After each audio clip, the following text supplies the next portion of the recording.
You ever wondered what you could be harvesting from a no-dig garden? I often say that healthy soil means healthy plants that gives you bigger harvests. And in today's video, I shall show you exactly what I'm going to be harvesting this month in June.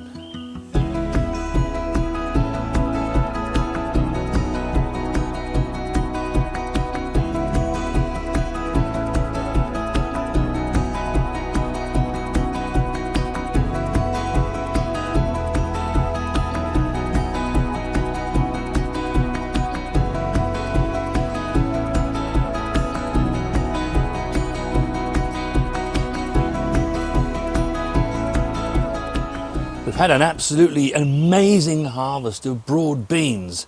You can see here where Mrs. W has been harvesting them. So many, it's been a bumper harvest this year. And by the way, yeah, Mrs. W is back. She's back behind the camera after her weekend away. And I think a good time was had by all, wasn't it? It certainly was, yes. Yeah, that was great. But also in the June garden, peas. Now, I'd say Mrs. W was a bit disappointed over the weekend because there weren't very many peas ready. Really? There are so many peas that are either about to come ready or some that are now actually ready for us to be able to eat. And also some which are in my tummy. This is a variety called alderman. They are lovely pods, aren't they? They really are, yeah. June is the month for peas to give their harvest from the main crop varieties. And they'll be cropping all the way through June and through most of July too. These will just keep going and going. The great thing about June is that all of the hard work we put in much earlier in the year, they now come to fruition. We have harvests. The brassicas that we sowed back in February, they represent a June harvest. You can see here we've got some absolutely amazing cabbages. They look wonderful. And this is what I mean by healthy soil equals healthy plants with big harvests. When it comes to cabbages, you'll know when to harvest them and the optimum time because the hearts will have gotten firstly to a size that you want, but they will be tight. They will no longer be loose. And although for most of the year when we grow cabbages, and the reason I like to grow them is that they will hold in the ground for quite a long time. You don't need to worry about harvesting them the day you see them as you want them. But for a brief period, here in June and into next month in July, you will have a much shorter window. For sure, I don't need to harvest this today if I don't want to, but at this time of the year is when cabbages want to push up a flower stalk and go to seed, set their seeds. If you look at the cabbages and they're nice and green still, then you're fine. But if you start to see a white sheen suddenly appear at the top of their head, that means that the stalk underneath is very soon going to push its way through and rise to flower. So do just keep an eye on that. Now, I want this cabbage today, Mrs. W, so let's have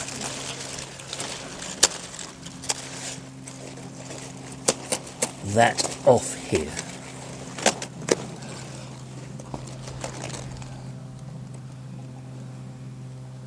Look at that, look. Gorgeous. It's nice and tight. Absolutely gorgeous Savoy cabbage. It's the same for the Calabrese. They're now coming ready. This is from our June row. Now, I actually have my own particular system that enables myself and Mrs. W to have a brassica. In fact, a whole row of brassicas to be able to eat in every single month of the year. And we are going to be setting up a kind of workshop a bit later on this year, so Hopefully you'll be a part of it, and if it sounds like a good idea to you and you're rather interested, do let us know down in the comments. When it comes to Calabrese, this is like the optimum. The head has got as big as it's going to get. You can see that there's a few yellow flecks starting to appear. They will soon turn into flowers. So this really needs harvesting now. It's a mistake I see so many people make. They just let them keep growing thinking they're going to get really big. But they are really just like cauliflower. You need to harvest them at the optimum moment. Because once these flowers come out, it renders the vegetable pretty useless. It becomes quite actually bitter once the flowers open. So let's have this one out, Mrs. W. Yes. And I'm going to harvest this quite deeply because we eat all of the stalk and everything. You can see just how easily that went through there. Look at that. That is so lovely, isn't it? That's something to be so pleased about, isn't it? Yeah, proud of that one, definitely. And that's from a February sowing. For those of you who have followed our channel for some time now, certainly since the beginning of this year, you'll know that all the way back in February when we did What to Sow Now, these were sown, and this is the result. You can see here where the plant is throwing up more shoots, and I don't need this row quite yet, but I will do very soon. I can't use it anyway until the cauliflowers have actually been harvested, so I'm going to continue to let this grow. But it's a great example of just how it sends up side shoots once it's formed its main head.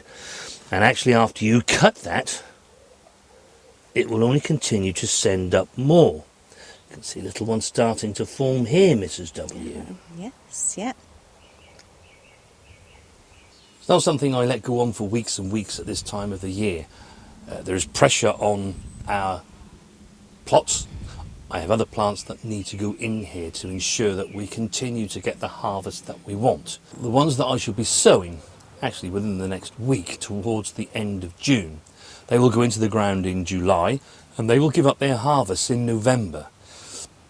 And we let those remain in the row then, because for 5 or 6 weeks it will keep sending up those kind of shoots, and it just means that we can extend the harvest just that little longer. We also have celery that is available to us, and I don't actually take the whole plant. What I do is I take the outside larger pieces, leaving the rest of the plant to grow on, and in that way we can be enjoying this harvest for many weeks. Carrots. We have many carrots that are available to us. We put some Norwich F1 carrots into our vegetable raised bed, and you can see that we've been busily chomping away at them. This is actually all we have left. And the reason I like to grow the Norwich is because they bulk up really quite quickly. These were sown at exactly the same time as we sowed the nonce varieties that are in our open plots. And if I can show you what I mean, let's take this one out of here. There we are. They are lovely carrots, they are, aren't they? I do like the Norwich carrot. Yeah, they really are. And we've been growing those for years. And you can see the difference between the Norwich, which is an F1, and the nonce, which isn't. They were all sown at the same time. We sowed all of the carrots on the same day, right at the very end of March. This one just has that much more vigour. And we were able to be harvesting our carrots in May and through this month. Back in May, these were more like this size. But now they've got to June, they're a nice sized carrot. Potatoes. We've been harvesting potatoes since, well, really the end of April, and they continue to keep coming ready. You can see with some of these here where the foliage is now starting to die back, but that's no problem. Potatoes will store very well in these 30-litre containers, and we can harvest them as and when we want.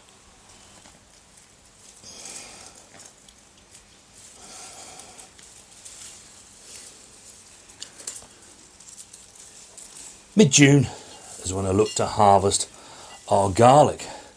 And it looks like it's done very well, Mrs. W. It does. That's a nice specimen there. Fantastic. That it is. And you don't need to wait for all of the plant to go yellow, so long as the bottom piece, you can see the leaves are starting to yellow off.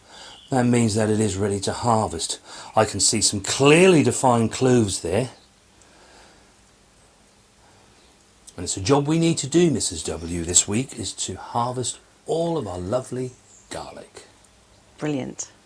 I also want some courgettes, and this is new to us. This is a variety called Romanesco. Hey, look at that. Our first Romanesco courgette. When it comes to courgettes, this is a good size to take them at. They want to be somewhere between 4 and 6 inches long. They'll soon turn into marrows because they are a member of the marrow family if you just let them keep growing. But at this stage, they are courgettes. And how amazing is that going to be? Now, you could let them get a little bit bigger and a little bit fatter. That's fine. You'll find that will happen as the season goes on because you'll start to get fed up with eating courgettes all the time.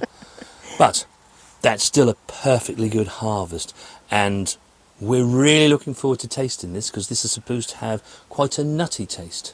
Whereas your normal courgettes, the ones we grow over there, they're generally quite bland. We mix them in with other things like onion and garlic to give some flavour. So I'm really interested in exactly how this is going to taste. And you can see the deep ribs on them, Mrs. W. Look. You can see the different colours, can't you? It's just quite pretty, I feel. Yeah. We've got 2 or 3 of those, so we can have some of those too, Mrs. W. Lovely. I'll just loosen those, Mrs. W, and we can show our viewers that. There you go, we have some lovely salad spring onions too. Lily are these ones, aren't they? The red. Yeah. I like these ones. We haven't grown these before, have we? So. No, but they're really lovely, and the colour, you know, if you imagine that contrasting against things like the courgette and the lettuce that we'll be picking, it's just, the colours are just amazing, aren't they? Lovely. Now, we've been harvesting onions since the end of May, stroke the beginning of June. This was from a sowing last August, and these just help to bridge the gap between our old onions from last year running out. We no longer have any left. We haven't had since May. And of course, this season's onions, main crop onions, and you can see here they're bulbing up really quite nicely, so we'll be having a harvest of those probably towards the end of July, but these will see us through with onion taste until then. We're also harvesting beetroot and lettuce, and of course the lovely fennel that's still available to us too. There's not much left now, but June also means that we have lots and lots of soft fruit. Mrs. W harvested so many strawberries today, and the majority of these have actually come from the outdoor beds. We still have them growing in the hanging baskets within the polytunnel, so they continue to keep giving. The gooseberries are almost there. Well, Mrs. W does inform me that they are still a bit tart. We need to get that little bit more sweeter. The black currants, they're colouring up lovely, and it won't be long before we'll be taking a harvest of those. But Mr. Raspberry has suddenly decided, I want to come to the party too. And they're now giving up their harvest. I do love a raspberry, Mrs. W. I know. Now, this time of the year, it's one of the busiest periods for Mrs. W. And especially in this blistering heat. She's not good with the heat anyway. She will be tied to the kitchen because all of this produce, it's amazing to eat fresh. But we probably can't eat all of it, neither do we want to. We want to savour some of those flavours for later on in the year, when we can enjoy all that lovely sweetness. She'll be making her jams and her tarts and all sorts of things to be able to preserve these and ensure that we can enjoy them all summer long, and indeed all the way through into the latter part of the year. That also, of course, includes freezing. We do freeze a certain amount of our soft fruits because they do freeze quite well, and like I say, we can be enjoying all that lovely flavour all the way through the rest of this year. There's such an abundance of harvest. You can see here that the red currants, they're now starting to colour up. Red currants mean a great deal to us as a family. We love the red currant jelly to help flavour certain dishes, and certainly the Christmas ham, Mrs. W. Oh gosh, yes. Can't forget that. But equally, they make a lovely blush wine. In fact, all of these soft fruits you can make wine with. We do. There's nothing better at the end of the day than to be able to sit on that bench there with Mrs. W, admire all the work we've done and the harvest we're getting with a nice crisp glass of fruit wine. And that's just the beginning. We still have cucumbers that we'll be able to harvest. They're not quite at the size where I want them just at this moment, but certainly within the next 3 to 4 days we'll be able to harvest lovely cucumbers.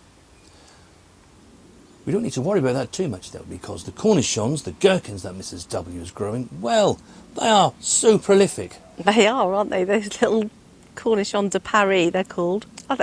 And they get quite big. It won't be long before we can be harvesting some French beans. Here in the polytunnel, they're already starting to form, and they'll be most welcome to have some lovely, juicy French beans. Also in the second half of the month, we shall have these cauliflowers. This is a variety called Skipper. And Albert, I hope that yours are starting to come just like this. Look absolutely gorgeous. You can see by how the leaves are still protecting that, and that's why they're not ready to harvest yet. But we will have those harvests available in the second half of June. This is their time peas. As a consequence, it's one of the happiest times of the year for Mrs. W. She absolutely adores her peas. But she has one other thing that she really, really loves too. And if she's going to feast on peas, she's going to need something to have for dessert. I'm very happy to say that our cherries Yay! are there. The pigeons haven't got them yet. As yet. So you may have been away for a weekend, Mrs. W, but there is lots in our no-dig Norfolk garden that you can be eating. Now, if you like this video, do give us a like.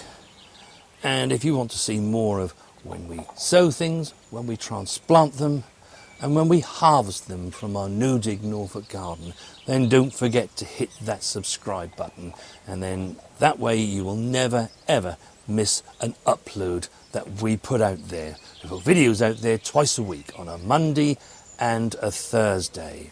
And don't forget, healthy soil means healthy plants. And as you've seen today, you get bigger harvests. Well, all those strawberries that Mrs. W's had, like I said, she's going to be stuck there in the kitchen. I feel some strawberry jam coming on. And if you want to have a look at Mrs. W's foolproof recipe for making jam, then watch this video next.